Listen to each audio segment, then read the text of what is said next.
Bonjour, frères et sœurs. Nous continuons ensemble à avancer dans ce long tunnel de découragement, de Hevel, de cette vie transitoire avec Colette.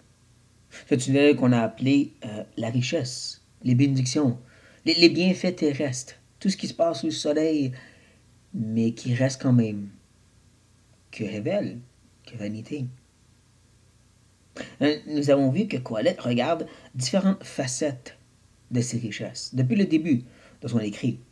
Il a commencé en se prenant comme exemple et en parlant de tout ce qu'il a pu construire et étant qui il était, il a pu construire beaucoup. Mais tout ça a fini par laisser un vide dans son cœur parce qu'il réalisait qu'après sa mort, c'est son fils qui va prendre en charge et qui sait qu'est-ce qu'il va faire avec tout ça. De cette facette-là, ensuite, il s'est tourné vers, peut-être, s'il n'y a pas d'enfant, là, il y aura peut-être du palpable. Là, il y aura peut-être du gain. Mais non, parce qu'ultimement, il n'y aura plus personne pour prendre en charge. Qu'est-ce qui est après toi? Tout ce que tu as construit, toutes les richesses que tu as accumulées, donc sont là pour rien. Et là, dernièrement, il a regardé une autre facette. Ok, j'ai un fils, peut-être que c'est quelqu'un qui va bien prendre soin des choses, mais disons que je perds tout avant que je meure. Que j'ai rien à léguer, à donner à mes enfants après moi. Il n'y a pas de jardin d'Éden que j'ai pu construire, de grand empire ou compagnie. Parce que finalement, à cause d'une situation fâcheuse, tout est perdu. C'est dans ce tunnel de découragement qu'il me fait avancer présentement. C'est cette réalité, un peu comme on l'a dit dans le chapitre 3, qu'il y a des saisons pour toutes choses. Et qu'on n'a aucun contrôle de ces saisons. Dieu est au contrôle de ces saisons. Et on ne sait pas comment il va agir et qu'est-ce qu'il va faire. Et donc, tu pourrais investir des décennies pour bâtir et en un instant, pouf, c'est plus rien. Ça devient que justement de la fumée, que de la vanité. T'as rien pour tes enfants. Il n'y a plus rien devant toi. Il y a encore de la vie, mais t'as plus rien. C'est un peu décourageant et c'est normal. Colette veut troubler ses lecteurs, les amener à questionner la vie sous le soleil, la vie du maintenant. Et là, il nous amène à la fin du tunnel. Là, il va nous amener à cette lumière à la fin du tunnel, cette lueur d'espérance qui est Dieu, l'Éternel, Yahweh, Yahvé. C'est là qu'il va nous amener ultimement. Ce n'est que quelques versets, mais ils sont importants. Nous avons déjà vu Colette faire la même chose dans le chapitre 2, justement. Lorsqu'il a parlé de cette grosse construction qu'il a faite, qu'il a laissé décourager parce qu'il a pensé à qui qu'il laissait après la mort, mais qu'après tout ce déboulement de découragement jusqu'au plus profond de la caverne, il était quand même avec une lueur d'espérance parce qu'il regardait à Dieu. Ce petit verset, cette petite réalité que Dieu non seulement pourvoit, mais il donne la capacité de pouvoir s'en réjouir de ces choses, va être la lumière à la fin de ce tunnel ici maintenant encore. On le voit encore et encore, il va revenir sur cette idée que c'est pas juste Dieu tout court, c'est l'intervention de Dieu dans notre vie. Et c'est pas juste d'avoir les choses, mais c'est pas non plus de dire, donc c'est de rien avoir, comme certains ont fait à travers l'histoire. Hein, la mentalité de moine, soyez pauvres, là tu vas être heureux. On a dit non, c'est pas ça non plus, honnêtement. C'est pas la pauvreté non plus. Non, il va nous amener à voir que Dieu est celui qui donne et c'est donc vers Dieu qu'on se tourne. Et on va voir ensemble, en regardant les versets 18 à 20, en terminant justement le chapitre 5. Donc, nous commençons avec le verset 18. Il dit, voici ce que j'ai vu. Et on se rappelle, cette expression, c'est Coëlette qui nous a dit, je suis un homme de sagesse. Un homme qui a étudié toutes les possibilités. Autant la folie que la sagesse. Qui a construit, qui a eu, qui a pu faire n'importe quoi. Et tout cela a amené à ses conclusions. Quelles sont ses conclusions cette fois-ci? C'est pour l'homme une chose bonne et belle de manger et de boire. Gardez en tête ces idées. Et de jouir du bien-être au milieu de tout le travail qu'il fait sous le soleil, pendant le nombre des jours de vie que Dieu lui a donné. Car c'est là sa part. Nous voyons des expressions revenir encore une fois sous le soleil parce que Qualet veut nous rejoindre ici maintenant. Il n'y a plus l'opportunité après la mort. C'est ici maintenant qui est venu nous amener en relation avec l'Éternel. Il parle aussi de part, de quelque chose de palpable. Dans ce monde de fumée, de transitoire, de choses que je ne peux pas saisir, il essaie de nous aider à capturer des choses qui sont saisissables, qu'on peut tenir. Hein, comme la paume de main qui est remplie et qui vit même avec du repos. Et là, il nous parle de quelque chose qui est bon et belle de manger et de boire. C'est intéressant parce que ce langage nous ramène à la Genèse. Que quand Dieu justement a tout créé, il a dit que tout était bon. Avant que le péché l'ait infecté, tout était bon. Et bien, ce que nous comprenons en tant que croyants, que de ceux qui sont régénérés, ben maintenant, toutes choses sont bonnes pour nous. Paul va le dire à quelques reprises, il va le dire à Timothée, comme il va le dire aussi dans Romains, que toutes choses en soi sont bonnes pour nous. Les choses de base que Dieu a créées, comme le mariage, comme la nourriture, même la fermentation, la musique. En soi, c'est bon si on peut pleinement y apprécier auprès du Seigneur. Et c'est ça que Coël est en train de dire aussi, des centaines d'années avant Paul. Et il parle de pouvoir vraiment jouir du bien-être. Encore cette idée que la paume de main est remplie de ce qu'il te faut, mais ça vient aussi avec le repos, qui est une démonstration, un signe que tu as une certaine bénédiction de l'Éternel, une démonstration que tu n'es pas en train de travailler pour survivre, parce que Dieu prend soin de toi. Là, il dit cette idée de jouir du bien-être au milieu de ton travail. Vous voyez, c'est du langage qui revient. L'expression change un peu, mais c'est très similaire. Cette idée de vraiment pouvoir saisir dans l'insaisissable, de pouvoir avoir, mais aussi de profiter. Et comme je dis, cette idée que tu manges des choses qui sont bonnes et belles, c'est du beau langage qui nous ramène à Dieu, parce que c'est là que quoi veut nous apporter. C'est là que la Bible veut nous apporter. N'est-ce pas fascinant? N'est-ce pas de toute beauté? Mais comme j'ai aussi dit, il nous en a parlé de la même façon au chapitre 2. C'est là qu'il est terminé. Pour nous donner un petit peu d'espérance, mais là, il va élaborer. Il va ouvrir la porte, la boîte et dépacter un peu plus cette idée avec les 2 prochains versets. Il va ajouter au verset 19, mais si Dieu a donné à un homme des richesses et des biens, s'il l'a rendu maître d'en manger, d'en prendre sa part et de se réjouir au milieu de son travail, c'est là un don de Dieu. Il n'y a plus de façon de s'en sauver maintenant. Là. C'est pas juste Coël qui parle de profiter de la vie, puis oui, il accroche Dieu quelque part. Il dit carrément, c'est de Dieu ceci. C'est son don. Une grâce, une faveur imméritée. Dieu te donne, tu ne le mérites pas. Pour le ramener à Dieu, bien sûr.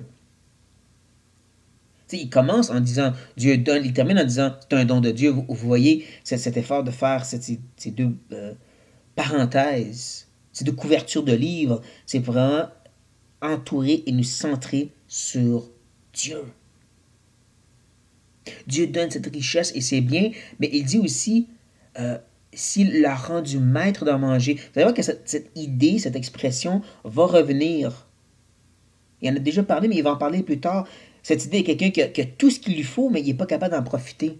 Il n'est pas maître d'en manger, maître d'en profiter, parce que ça, c'est un don de Dieu. Tu peux accumuler, mais finalement, c'est de la fumée, comme il a déjà mentionné. La seule façon que ça devient palpable, c'est une grâce de Dieu. La seule façon que tu es capable de vraiment te réjouir ou trouver le repos avec la paume de main. Que tu travailles beaucoup ou peu. N'oubliez pas, c'est pas l'idée que d'avoir juste le minimum. Parce qu'il l'a dit ensuite plus tard, il y en a qui ont plus. Mais ça vient avec le repos, parce que ça vient de Dieu. Ici, il parle de cette idée de pouvoir vraiment se réjouir. Que ce n'est pas des bouchées de vanité, des bouchées de fumée qu'il mange, mais vraiment du palpable. Et ça vient de Dieu, c'est la part que Dieu lui donne. C'est centré sur Dieu, ça nous ramène à Dieu parce que ça vient de Dieu. Et donc c'est pour ça qu'il termine en disant au verset 20, car ceci c'est vrai, parce que il ne se souviendra pas beaucoup des jours de sa vie, parce que Dieu répand la joie dans son cœur. Ça veut dire quoi? C'est-à-dire de pouvoir se souvenir des jours de sa vie. Mais c'est quoi les jours de sa vie? Quoi là, depuis le début, nous parle d'oppression, puis d'injustice, puis de souffrance. Puis comment celui qui n'est pas né, il est plus béni que tous les autres parce que nous, on goûte à des choses, on vit des choses. C'est horrible la vie sur la terre. Et Colin ne va pas le cacher. Il l'a dit, il va continuer à le dire. Il y a tellement de réalité que c'est comme ah, ça fait pas de sens. Même pour les croyants. Il y a tellement d'injustice et d'oppression, il y a tellement de péché partout. Mais toutes ces choses-là, dans un sens, se dissipent et disparaissent. Ou un peu comme ça dit dans la livre de l'Apocalypse. Tous nos larmes vont être essuyées. Toutes nos mémoires vont être parties lorsqu'on va rentrer en sa présence.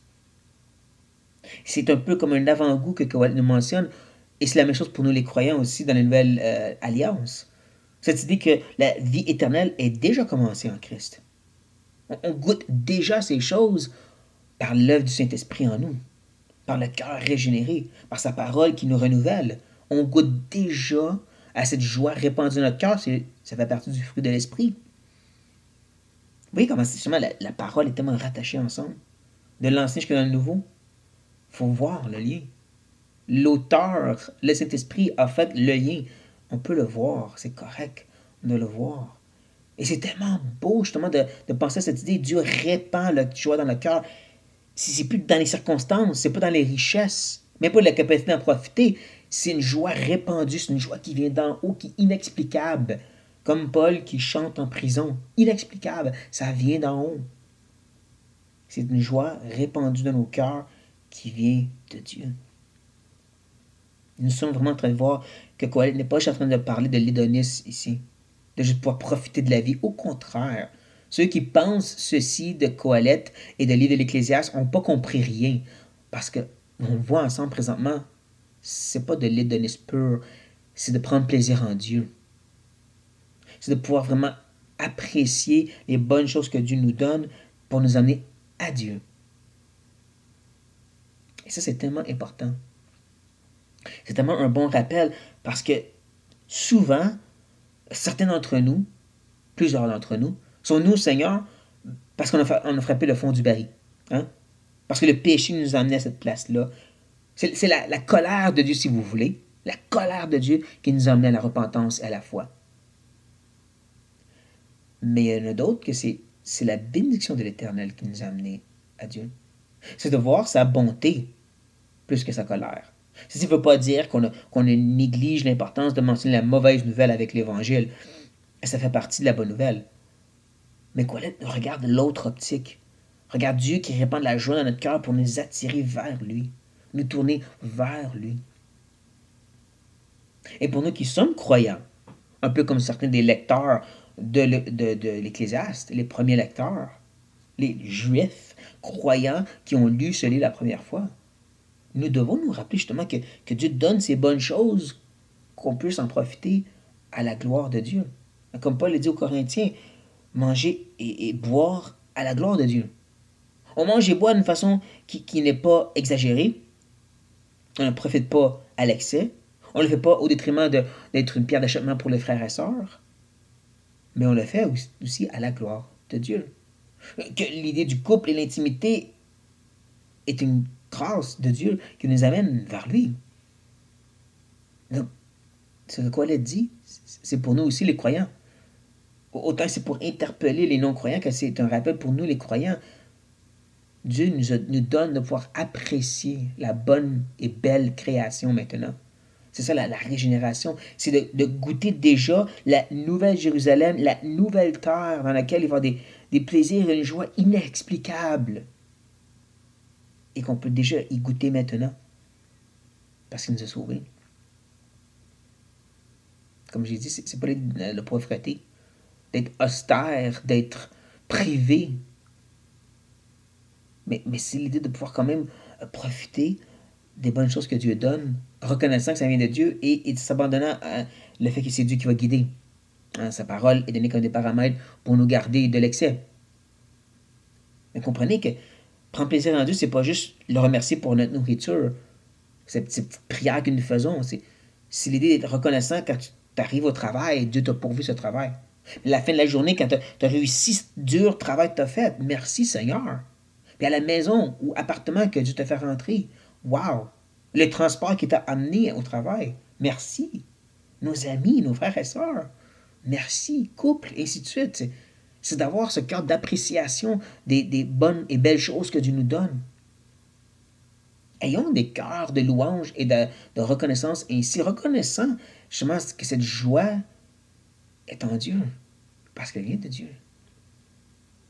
Ceci dit, frères et sœurs, tout ce que je peux terminer en disant, c'est baignons dans cette lumière dans laquelle Colette nous a apporté. Parce que ensuite, on va continuer à se promener dans les ténèbres de la réalité qui est sous le soleil. Sur ce, frères et sœurs, soyez bénis.